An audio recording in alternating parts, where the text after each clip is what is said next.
Dr. Naor Souza, por favor. Este já é um dos ícones do criacionismo aqui no Brasil, na América do Sul. Tem livro novo chegando aí, né? É um dos dinossauros? Não, não vou falar isso de você, não.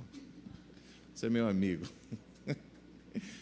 Um dos dinossauros do criacionismo está aqui conosco. Dr. Naor Souza, um grande amigo, pesquisador, professor.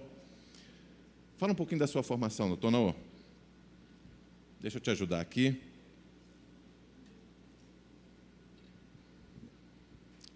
Tá ligado, pode falar. Usa o meu aqui. Sua formação, seu doutorado. Bem, eu creio que todos aqueles que sentem o desejo de conhecer o mundo natural, estudar a natureza, devem realmente investir, se envolver, respeitar a sua vocação. E eu, como adventista, me senti inclinado para a área de geologia. E Deus tem me usado, me abençoado muito. Tudo isso começou em 1975, há muito tempo atrás. Minha carreira acadêmica começa nessa data. Cursei geologia, em seguida fiz meu mestrado, doutorado na área de geologia e de engenharia. Tive a oportunidade de lecionar e ser aluno em 3 instituições de ensino. Ser aluno e professor do NASP, da USP e da Unesp. Então, essa experiência acadêmica foi muito útil para a minha vida e confesso que, depois de concluir meu curso de graduação em Geologia, minhas convicções criacionistas estavam fortalecidas. Dr. Naor, eu já ouvi muito suas palestras, sua pesquisa, já trabalhamos juntos, já fizemos congressos juntos e nós vamos, nesse momento, pedir que Deus te abençoe muito e pedir uma calorosa salva de palmas para o Dr. Naor, que está nos prestigiando aqui.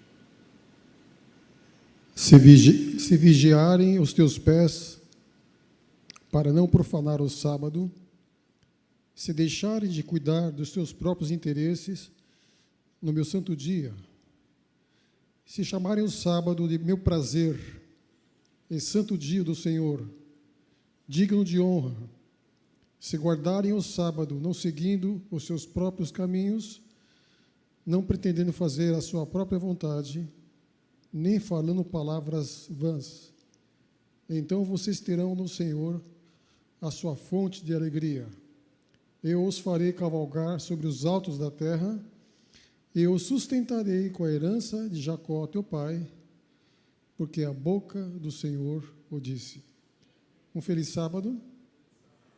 É uma alegria estar aqui. Agradeço ao pastor Edgar pelo convite. Além de ser um grande educador, ele está comprometido com o criacionismo. E eu felicito essa escola por essa iniciativa e que outras realmente repitam esse evento. É muito bem organizado. E eu creio que esse texto que eu acabei de ler ele tem uma íntima conexão com a fala do Dr. Sócrates. O Criador. Hoje é um dia especial para nos lembrarmos disso. Eu vou realmente utilizar um pouquinho da minha experiência acadêmica para mostrar realmente que ciência e Bíblia elas se harmonizam de maneira extraordinária.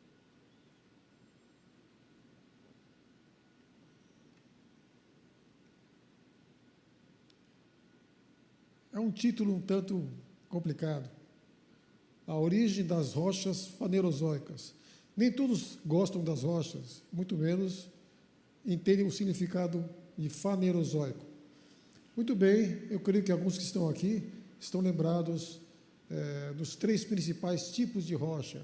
Lá no primário, quem sabe no ensino médio, as rochas sedimentares, ígneas e metamórficas. Olha, o pessoal sabe. Muito bem. Fanerozoicas. Faneros, do grego, faneros, visível. Zoikos, vida. Ou seja, são rochas que apresentam vida de maneira visível, ou seja, os fósseis. Então, as rochas que contêm fósseis, ou se formaram nessa época da formação das rochas com fósseis, são chamadas de rochas fanerozoicas. A grande maioria dessas rochas são sedimentares. Então, eu vou rapidinho mostrar realmente a minha afinidade específica com relação a esse assunto. Um pouquinho da minha experiência, que começou lá atrás, daqui a pouco completa 50 anos, e confesso que me senti durante todo esse tempo uma pessoa privilegiada e abençoada por Deus, mesmo não merecendo. Unesp, Instituto de Geociências e Ciências Exatas. Minha formação acadêmica começa nível ensino superior aí. Fica em Rio Claro, São Paulo.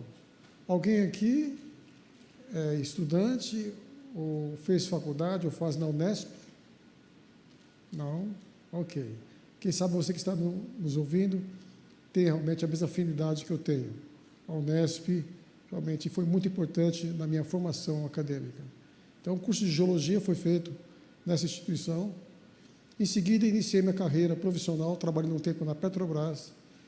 Foi uma experiência muito rica e, quem sabe, um dia eu comento um pouquinho mais sobre os desafios que eu enfrentei ao ter que trabalhar 15 dias sucessivos numa plataforma de petróleo no meio do mar. E o sábado, como é que ficou? Na próxima oportunidade, podemos conversar sobre isso. Iniciei minha carreira de pós-graduação na USP, Escola de Engenharia de São Carlos, fiz meu mestrado, doutorado, e durante 13 anos eu pude lecionar nessas 2 universidades, na Unesp e na USP, e foi uma experiência muito importante e significativa na minha vida. Eu creio que aqueles que são professores aqui estão, sabem o quanto um professor aprende quando ele leciona, o quanto ele cresce. A gente tem a impressão que apenas os alunos estão sendo beneficiados, não o professor, ele acaba realmente tendo inúmeros benefícios. Como é bom interagir com os alunos e procurar enfrentar os desafios que aparecem, às vezes, numa sala de aula. E terminei minha carreira acadêmica, hoje estou aposentado, no UNASP, onde todo o conhecimento obtido nas 3 instituições que eu realmente estive, como foi positivo eu poder depois me sentar e processar toda a informação obtida durante todos esses anos. Então, na Unesp, na USP e no UNASP, eu fui aluno e professor. Isso realmente é uma bênção de Deus em minha vida. Muito bem. Aqui está minha tese, não dá para enxergar muito bem. Feições litoestruturais de interesse geológico e geotécnico em maciços basálticos. Maciços basálticos, rochas basálticas, rochas de origem vulcânica. Esse foi realmente o assunto da minha dissertação. Doutorado, continua o mesmo esquema. Eu usei mais um método indutivo no mestrado, e depois realmente fiz uma descoberta, e a partir desse dado descoberto, eu uso mais o dedutivo. Como é gostoso você usar os 2 métodos científicos, indutivo e dedutivo, trabalhando juntos. Isso é muito benéfico. Então, a minha tese, o entabelamento em derrames basálticos da Bacia do Paraná, aspectos genéticos e caracterização geotécnica.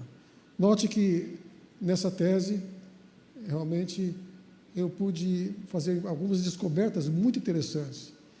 inclusive uma delas que os basaltos que se formaram aqui na região da América do Sul, a parte meridional, incluindo o Brasil e países vizinhos, segundo a geologia convencional, teria demorado todo esse pacote de derrames de lava, fluxos de lava, que quando se cristalizam se transformam em basaltos, teria demorado em torno de 5 a 10 milhões de anos.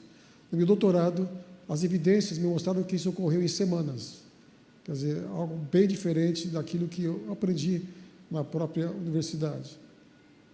E esse aqui é um resumo da minha experiência acadêmica. A grande extinção em massa. Então, eu vou falar um pouquinho a respeito do conteúdo desse livro. Aliás, quantos já leram esse livro aqui? Quantos adquiriram? Alguns aqui. Está disponível, não é? A grande extinção em massa, e aqui o subtítulo: Evidências e implicações da maior tragédia ambiental da história da Terra. Quando eu vejo os desastres geológicos ocorrendo hoje, eu tenho um vislumbre desse grande desastre que ocorreu no passado. Muito bem.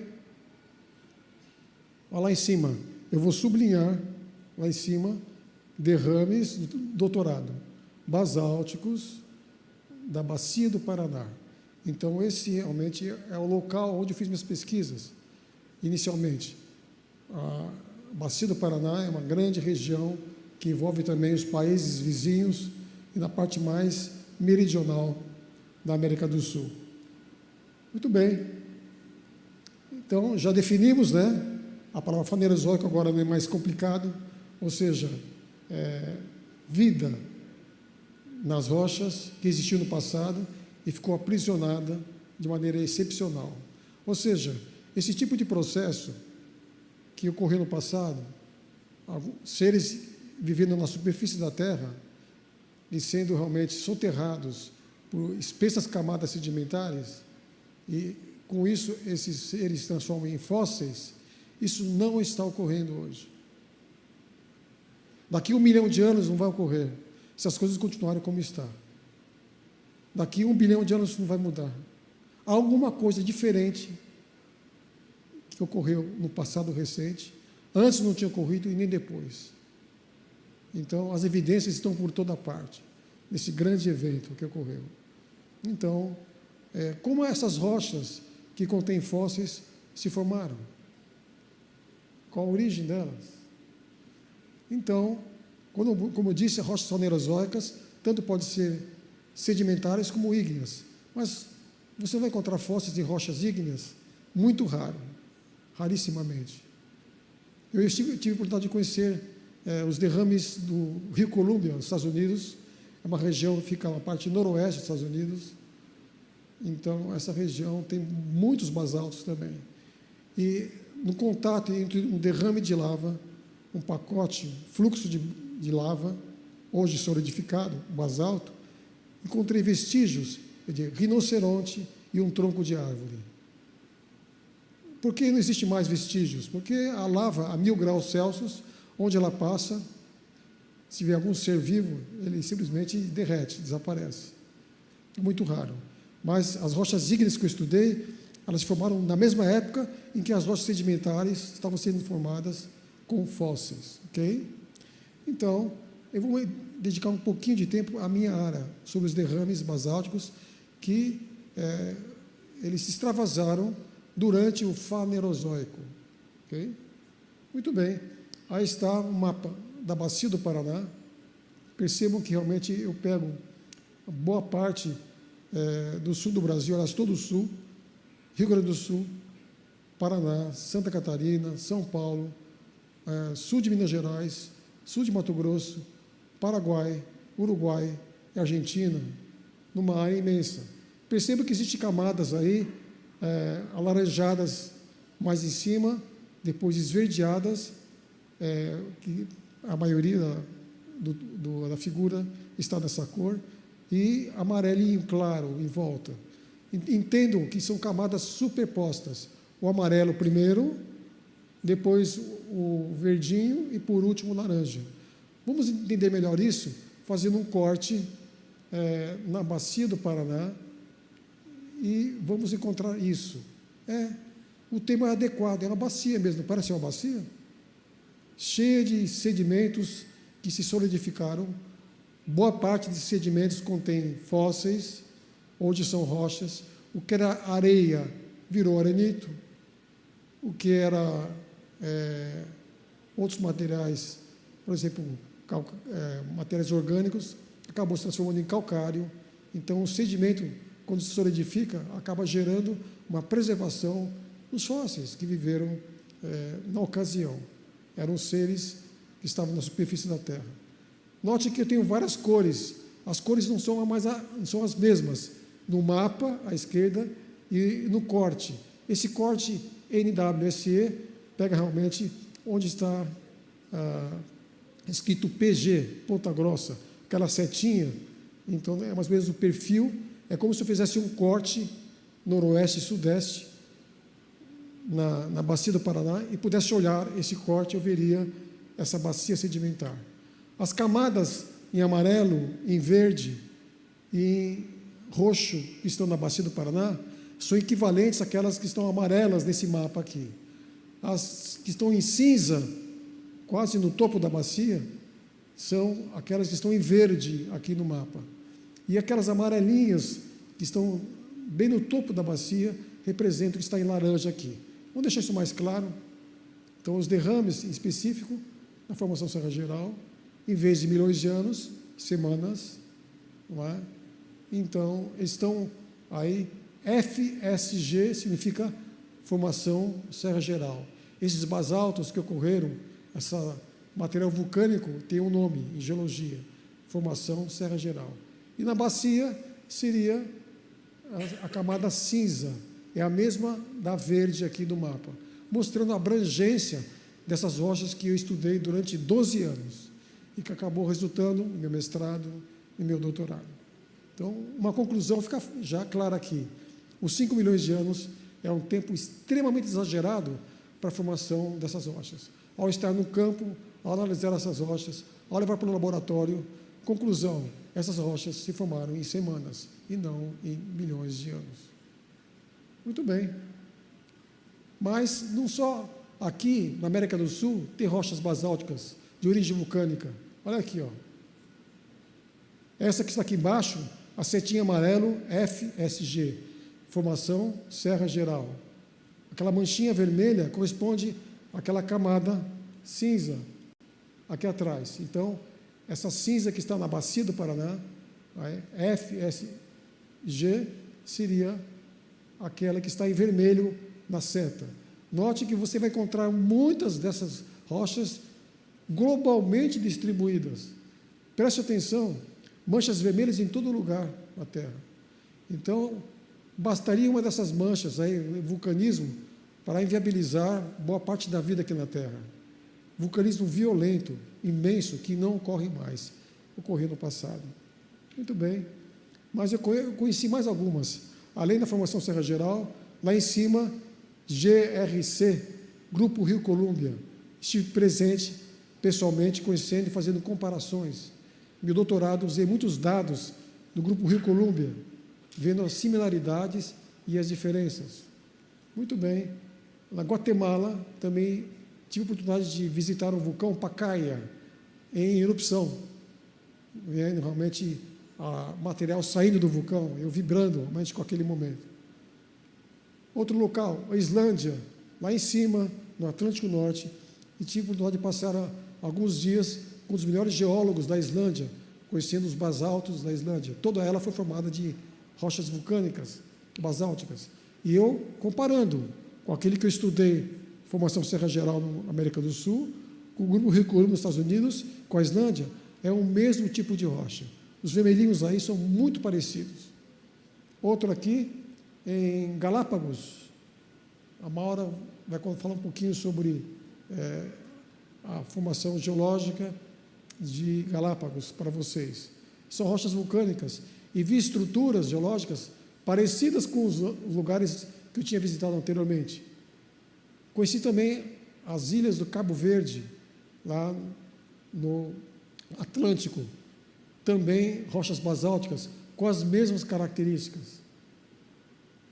o Grand Canyon, coloquei uma GC, uma estrelinha em cima, não é um derrames extensos assim, que seriam mapeáveis, mas olhando assim, você percebe que são derrames imensos que não ocorrem nos dias de hoje. Então, basaltos estão por toda a parte. Não é? Deixa eu ver aqui. Então, vocês estão vendo aí, essas manchas vermelhas são chamadas de grandes províncias ígneas. Em inglês, LIPS, Large Igneous Provinces. Grandes províncias ígneas. Realmente é uma distribuição global, ou seja, dessas rochas vulcânicas. Muito bem. Só que o tipo de vulcanismo que ocorre nessas manchinhas vermelhas, ocorreu no passado, não ocorre mais, ele é fissural. Ou seja, a Terra se abriu, fissuras com quilômetros de extensão, centenas de metros de largura, saiu lava em grande quantidade. Mas antes de sair a lava, saiu água.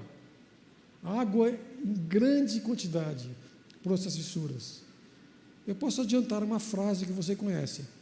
Essas fissuras têm alguma coisa a ver com aquele texto que eu conheço, e as fontes do abismo se romperam? Perfeitamente. Sem nenhum problema. Depois de a água sair em grande quantidade por essas fissuras, existe muita água no manto. O manto é aquela camada concêntrica do globo terrestre abaixo da litosfera, abaixo da crosta. Tem muita água ainda hoje. Existiu mais no passado. Então, muita água que existe hoje na superfície da Terra, a proveniência é do manto. Já existiam águas aqui, mas essa se somou. Então, hoje na Terra existe muito mais água na superfície do que existia no passado, antes de ocorrer esses fenômenos. Depois, as águas saíram, elas são mais móveis, em seguida vem o material ígneo, as camas magmáticas, então, lançam lavas por toda a parte. Então, essa é a origem das grandes províncias ígneas, algo catastrófico que ocorreu na mesma época.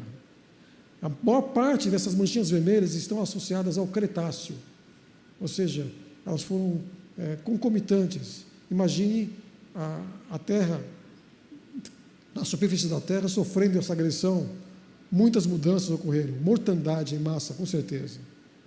Muito bem. Só que se vocês acham que essas manchinhas vermelhas é muita rocha vulcânica, é muito vulcanismo, vocês vão ver o que é vulcanismo. Essa setinha está mostrando o caminho percorrido pelo basalto que estava saindo. Começa na América do Sul, quando estava com a África, depois o grande Pangeia, então, se fragmenta, se separa, e o rastro deixado pelo vulcanismo, que se iniciou quando estava junto à África e à América do Sul, agora eles se alastram pelo Oceano Atlântico. Ou seja, vocês estão vendo aí um vulcanismo que nunca ocorreu. Além das manchas vermelhas, vocês estão vendo essas linhas pretas com a setinha divergente, são aquilo que os geólogos e geógrafos conhecem como placas tectônicas. Ou seja, quando existia o Pangeia, essa mancha vermelha não existia. Essa mancha vermelha generalizada é basalto. E o vulcãozinho são essas fissuras, essas linhas pretas. Por exemplo, o vulcãozinho, um hipervulcão linear de 20 mil quilômetros de extensão, gerou todo o assoalho oceânico, que é rocha basáltica, no meio aí. Então, o que está em vermelho entre a África e a América do Sul, e entre a América do Norte e a Europa, é basalto. E o vulcanismo são essas linhas aí, que hoje esses vulcões estão realmente parados, praticamente desativados. São as chamadas cadeias meso-oceânicas. Realmente, alguns já sabem disso, já estudaram isso. Então, se os vulcões das grandes províncias ígneas foram violentos, esse muito mais. Ou seja, se eu for somar esses vulcões lineares, eu tenho 70 mil quilômetros de vulcões alinhados. É muita coisa. Então, a Terra foi destruída por esse vulcanismo. ocorreu na mesma época em que as rochas sedimentares com fósseis estavam se formando. Ok? Vocês perceberam que os basaltos que eu estudei na bacia, que eu mostrei lá atrás, estão em cima das rochas sedimentares. E tem mais rocha sedimentar que vai em cima do basalto. Então, na mesma época. Então, para você ter uma ideia, tente imaginar a América do Sul e a África juntas. De repente, essa linha preta aqui, a cadeia mesoatlântica, ela começa a sair lava em grande quantidade e começa a separar. Então, vocês estão vendo aqui a América do Sul indo para a esquerda, o continente africano para a direita, e lava preenchendo espaço vazio. É muita lava, é muito material vulcânico. Eu chamo isso de província ígnea global. Está associado à tectônica de placas, à fragmentação do Pangeia. Mas o que provocou a fragmentação do Pangeia? Por que se formaram essas fissuras imensas que hoje estão submersas no meio dos oceanos Atlântico, Pacífico e Índio?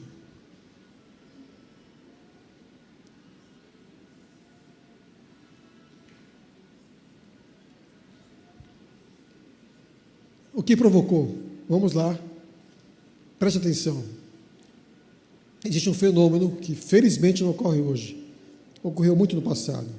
As mesmas rochas sedimentares, fanerozoicas, com fósseis, que estão com rocha vulcânica em cima e embaixo, você vai encontrar marcas circulares nessas rochas sedimentares.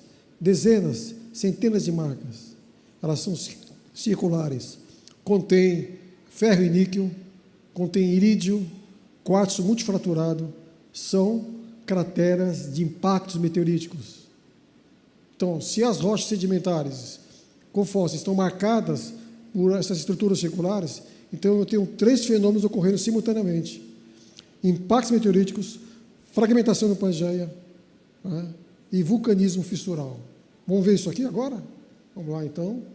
Eu tenho aí eventos impactantes ocorreram no passado de maneira violenta. Olha o resultado. Pangeia se quebra, os ciclos são impactos meteoríticos, vulcanismo em vermelho e o oceano Atlântico se formando de mesmo material, vermelho. O que está em amarelo aí era vermelho. Então, o vulcanismo global. Não é? Então, você vê os 3 fenômenos associados aí. Ok? Você vê, vamos ver novamente, voltando. O Pangeia está intacto, de repente, um meteorito aqui, uma fissura aqui, outra aqui, de repente, algumas fissuras se unem e formam maior, que é o próprio Oceano Atlântico em formação. Né? E o material que está nessa leito do oceano em formação é o mesmo que está nas manchas vulcânicas. Então, 3 fenômenos geológicos, fenômenos são de amplitude global.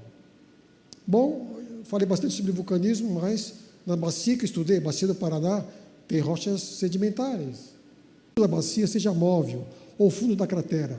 Então, as crateras são a base onde ocorreram a formação das grandes bacias sedimentares. O que aconteceu, então? As partes brancas, vocês estão vendo no mapa, são as áreas de escudo, ou mais altas, de onde foi removido material.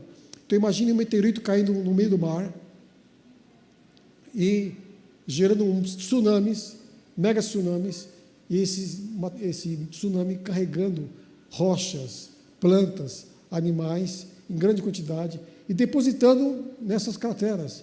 Elas aumentam de tamanho, existe um processo também de fraturamento, de tração, de extensão, aumentando as crateras, e vai sendo entulhadas sedimentos. Ou seja, crateras de impacto como coletoras de material sedimentar. E esse material, aquela onda gigantesca que vocês estão vendo lá, carregando rochas, ainda tem fogo devido ao impacto meteorítico que provocou esse tsunami. Então, quanto tempo demorou para essa onda diminuir de velocidade e começar a sedimentação desse material? A água é seletiva, os materiais acabam sendo selecionados pela própria densidade deles e outras características. Então, o que acontece? Vocês acham que para aquela onda gigantesca, tsunami, se transformar em camadas com fósseis, demorou milhões de anos? Demorou milhões de anos para essa onda dissipar a sua velocidade e permitir a precipitação, formando rochas sedimentares? Não. Horas, dias. Se forem fenômenos recorrentes, meses. Não é? Muito bem. Então, eu tenho aí a verdadeira história das bacias fanerozoicas, ou seja, bacias que contêm camadas com fósseis, que vocês estão vendo aí. Muito bem. Agora, o tempo de formação, eu aprendi na escola milhões de anos. As atividades de campo desmentem isso. Milhões de anos, não tem como você justificar milhões de anos. Quantas vezes eu ia com geólogos do campo e perguntava, você está vendo isso aqui, isso aqui? Como você crê em milhões de anos? Não, esse afloramento não é bom, vamos para outro lugar. Muitos dados importantes são rejeitados em função da cosmovisão evolucionista, darwinista, e a pessoa não enxerga alguns dados extremamente claros e visíveis no campo. A sua pesquisa é parcial, é mal feita por causa do óculos evolucionista, que deixa ele míope, ele não enxerga. Agora, quando eu vejo todos esses fenômenos, eu vejo que a água tem um papel fundamental. Impactos de cometas trazendo água de fora para dentro. Estudiosos destacando-se Cary Emanuel, é um americano que tem certeza que no passado a principal causa de mortandade em massa e formação de fósseis no passado é devido a hiperfuracões que ocorreram nessa ocasião. Ou seja, quando a água é aquecida a mais de 50 graus Celsius, formam-se hiperfuracões. A água e vapor vai em grande quantidade para a alta atmosfera e se precipita de maneira violenta através de grandes chuvas torrenciais, não é? Associadas a vento. Então, hiperfuracões estão naquele contexto também dos meteoritos caindo, da formação das camadas com fósseis, tectônica de placas, tudo na mesma ocasião. As fissuras jorrando água, impactos no mar, gerando ondas gigantescas. Aqui embaixo tem um dinossauro, coitadinho. Se olhar para o lado, ele já desmaia, né? Quem sabe essas ondas aí têm uns centenas de metros de altura, não é? E levando tudo pela frente, rochas, que elas adentram o continente adentro. Então, a água tem um papel fundamental em todo esse processo.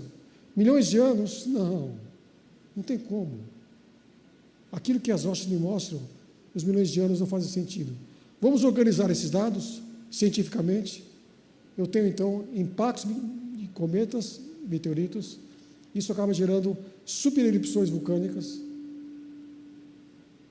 fragmentação da crosta e tectônica de placas. Um desencadeia outro.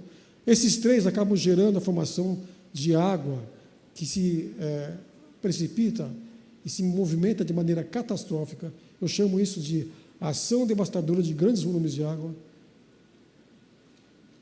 Eu tenho intensos e extensos fenômenos de erosão, transporte e sedimentação, formação das camadas sedimentares com fósseis, dobramentos gerando as grandes cadeias montanhosas, e agora ocorre algo muito importante. Esses 5 fenômenos geram o pior de todos. Aqui estão. Qual o pior de todos?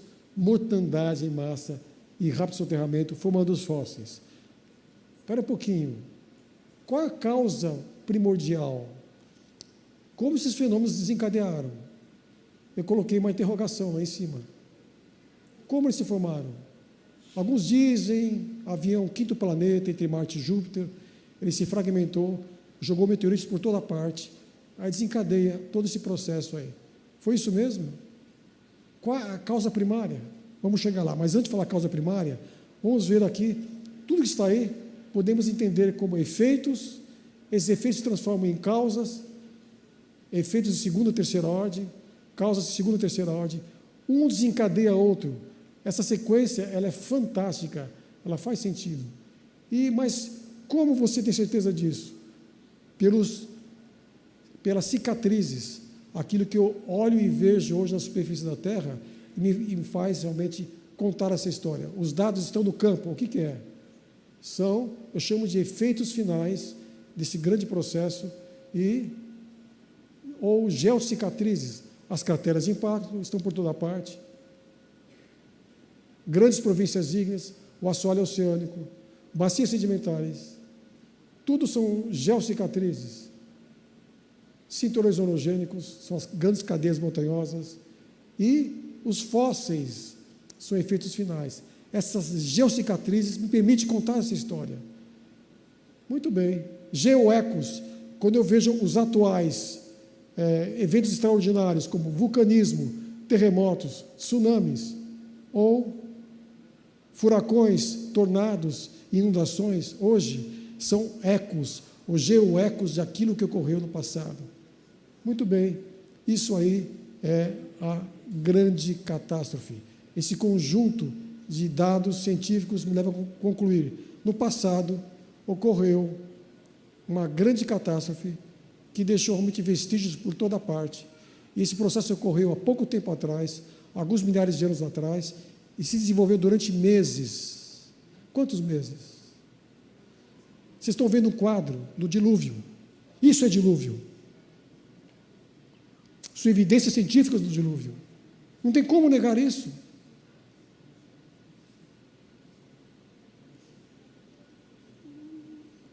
Se são evidências científicas do dilúvio, eu posso associar esses fenômenos com a narrativa bíblica de Gênesis 7, 8, do dilúvio? Sim. Vocês viram que a água tem um efeito devastador. Mostramos pelas evidências científicas. E a Bíblia fala, no ano 600 da vida de Noé, as fontes do abismo se romperam e as comportas do céu se abriram. Abriu em cima, veio cometas, veio água de cima, a terra se fragmentou, o Pangé começa a se separar, as partes dele. Então, a água saiu. Se ajusta perfeitamente à narrativa bíblica. Predominaram águas e cresceram sobre modo. Vocês viram as várias maneiras em que a água atuou de maneira catastrófica durante o dilúvio. E o que estava aqui na Terra? Estava evoluindo lentamente? Não. Foram pegos de surpresa e mortos instantaneamente. Tudo que tinha fôlego de vida em suas narinas, tudo que havia em terra seca morreu. Prevaleceram as águas excessivamente sobre a terra, cobrindo todos os altos montes que havia embaixo do céu, perfeitamente ajustável às evidências científicas. Fecharam-se as fontes do grande abismo, a chuva para, mas os fenômenos continuam. Assim foram exterminados todos os seres que havia sobre a face da terra. Quem são eles? São os fósseis.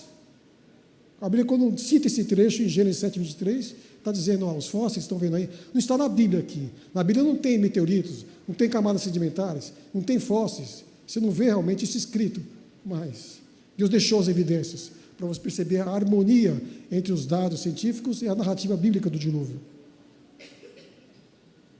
Muito bem. E, finalmente, o dilúvio termina. Agora, lá em cima, quem é a causa primária? O que é a causa primária? Se você ler o que está escrito em Gênesis 6, 13 e 17, Deus desencadeou o dilúvio. A causa primária é o próprio Deus.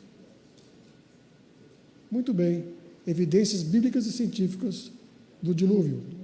Penúltimo slide. Aí estão as evidências científicas da grande catástrofe. São os fenômenos geológicos globais, são 6, são geocicatrizes e geoecos que estão por toda parte. E essa imagem? Ela é verdadeira, exatamente como foi, eu não sei, mas a Record colocou de maneira muito primitiva esses dados aí. Foi algo muito mais grandioso.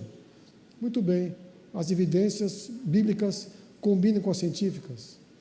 E esse material está disponível nesse livro aqui, A Grande Extinção em Massa. Quer saber um pouquinho mais do que falamos hoje e também outros temas ligados com a controvérsia, evolucionismo e criacionismo, aqui está nesse material disponível pela Casa Publicadora Brasileira, A Grande Extinção em Massa. Eu ouvi a pergunta, alguém perguntando, evolucionismo teísta, não dá para fazer um ajuste? Impossível. Quer ver? O último slide. O registro fóssil. Começa no Cambriano, e vai até o Mioceno.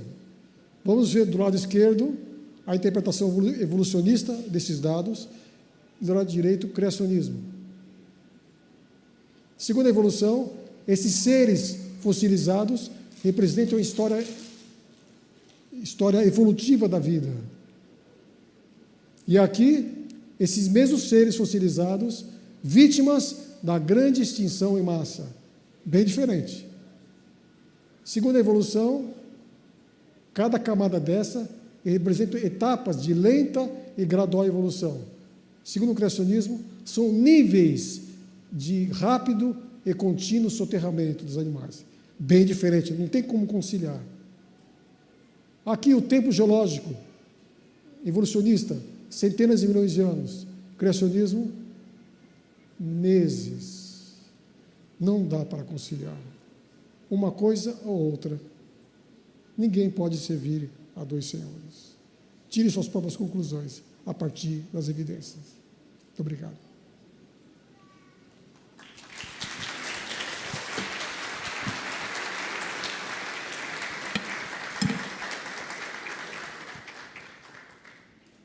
Muito obrigado, professor Dr. Naor. É um prazer, um privilégio poder escutar o senhor. E é incrível quando as evidências elas se conectam e nos assombra. Então, muito obrigado, eu digo isso em nome de todos aqui. Bom, eu que sou uma curiosa a respeito disso, eu fico encantada e eu acho que assim como nós, né, todo mundo que tem alguma dúvida, com certeza acaba saindo daqui muito mais acreditado em tudo essa questão do criacionismo. Obrigada, porque Deus tem te usado em todos os seus trabalhos e estudos. E temos aqui uma pergunta, né, Franklin? Aliás, uma não, algumas, né? Algumas. Vamos para a primeira? Olha, essa é do Otávio, estudante de Biologia da USP. Ele mandou o seguinte, achei fácil, hein? Tá assim, ó. Como explicar as técnicas de datação geológicas utilizadas em fósseis como os estromatólitos, que datam de milhões/bilhões de anos atrás? Exemplo, a datação urânio-chumbo, já que o chumbo não poderia entrar no meio do zircão sem ser pelo decaimento radioativo de bilhões de anos. Tá bem fácil, né? Tá fácil.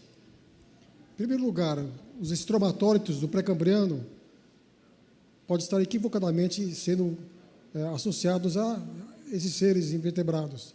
Podem ser realmente estruturas geológicas de rochas e não estromatólitos, e não realmente seres vivos que viveram no passado. Esse é um detalhe. Com relação à datação de fósseis, os fósseis não são datáveis diretamente. As rochas, algumas rochas que os contêm, também não são datadas. Agora, basaltos e rochas ígneas que cruzam rochas sedimentares com fósseis, que vieram depois, são utilizadas, então, para essa datação indireta, por inferência. A datação tem uma série de problemas. Não é? Em alguns casos parece que ela funciona, em alguns casos totalmente contrários às evidências. Então, quando eu olho para esses fósseis, simplesmente os dados de campo, para qualquer um, sem as sofisticadas técnicas de datação, a história é uma só. Não tem como você colocar milhões de anos numa coluna geológica contendo fósseis. Temos aqui uma outra pergunta selecionada. É um geólogo que está perguntando, o Dr. Yuri Tandel. Ele pergunta assim, em sua tese sobre basaltos, você encontrou basaltos formados sob a água de um dilúvio? Como? Repete. Em sua tese sobre os basaltos, o senhor encontrou basaltos formados sob a água de um dilúvio? E aí ele faz uma segunda pergunta também, fazendo assim, como explicar o sucesso da geologia em descobrir minérios e petróleo se usa um fundamento teórico evolucionista? Você pode ter a datação sendo utilizada como idade relativa, não absoluta. Então, de alguma forma, algumas afinidades de certas rochas e minerais com elementos radioativos pode gerar uma certa organização desses elementos, fornecendo possibilidade de você compartimentar o material que vai ser estudado para mineração, né, em compartimentos mais ou menos bem definidos. Mas isso permite uma datação, para mim, relativa, não absoluta. Tá? E os basaltos que eu estudei, claramente, inclusive, meu doutorado é sobre entablamento. É um tipo de basalto que ocorre em várias partes do mundo, talvez o próprio leito dos oceanos seja formado desse tipo de basalto, chamado entablamento. Ele se forma embaixo d'água. Então, diretamente associado com grandes quantidades de água superficial e vulcanismo violento ao mesmo tempo. Legal. Temos mais uma aqui. Olha, essa veio da aluna Isadora, do 5º ano do ensino fundamental. Olha que coisa. Ela pergunta o seguinte: como animais específicos de cada região foram chegar até lá? Eu imagino que ela está dizendo, depois da Pangeia ali, professor, depois que ela se separa, os blocos, como que esses animais, depois do dilúvio, depois da arca, eles chegam nas regiões que chegaram hoje. Uma perguntinha da aluna Isadora, do 5º ano do ensino fundamental. Parabéns, Isadora. Pergunta excelente. Quando o dilúvio praticamente se encerra, alguma coisa ocorre logo depois. A glaciação pleistocênica, idade do gelo.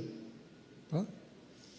Então, o inverno rigoroso, existem várias explicações científicas para isso, ligadas à minha área, inclusive vulcanismo, tá? Porque se instalou essa idade do gelo. Então, o que você tem? A água do mar, ela acaba realmente abaixando o nível devido ao congelamento de grandes massas de água nas áreas continentais do hemisfério norte, especificamente. Então, surgem pontes de terra.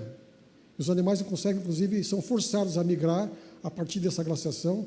Eles se espalham pela terra e o Estreito de Bering foi utilizado. Muitas ilhas que estão isoladas hoje no Pacífico estavam unidas devido a esse abaixamento do nível durante a glaciação. Não é?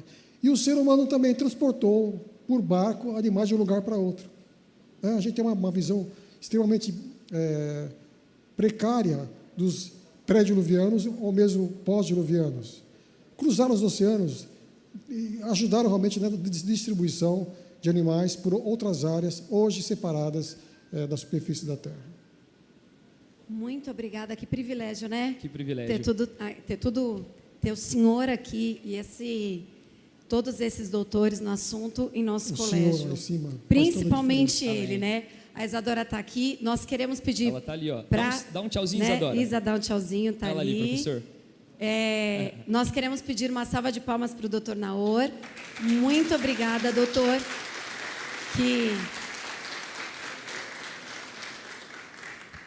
Muito obrigada, que Deus continue te usando. Não, volta aquele lá, rapidinho. Os cientistas que construíram a história da ciência moderna, é o slide anterior, foram os melhores, criacionistas. Próximo. Prêmios Nobel, 65 se consideram cristãos e judeus 21%. 86% daqueles que ganham o prêmio Nobel valorizam e respeitam a Bíblia. Amém. Eu já vou garantir o meu livro sobre a extinção. Então, pode deixar que o meu já está garantido, tá? Vocês também. Na verdade, você está garantindo 2, um para mim e um para você, certo? Não, eu estou garantindo o meu. Tá, depois a gente conversa ali. Tá. Mas, enfim, se alguém tiver pergunta, pode mandar. Eu vou passar a palavra para o diretor. Mais uma vez, muito obrigada. Muito obrigado, professor.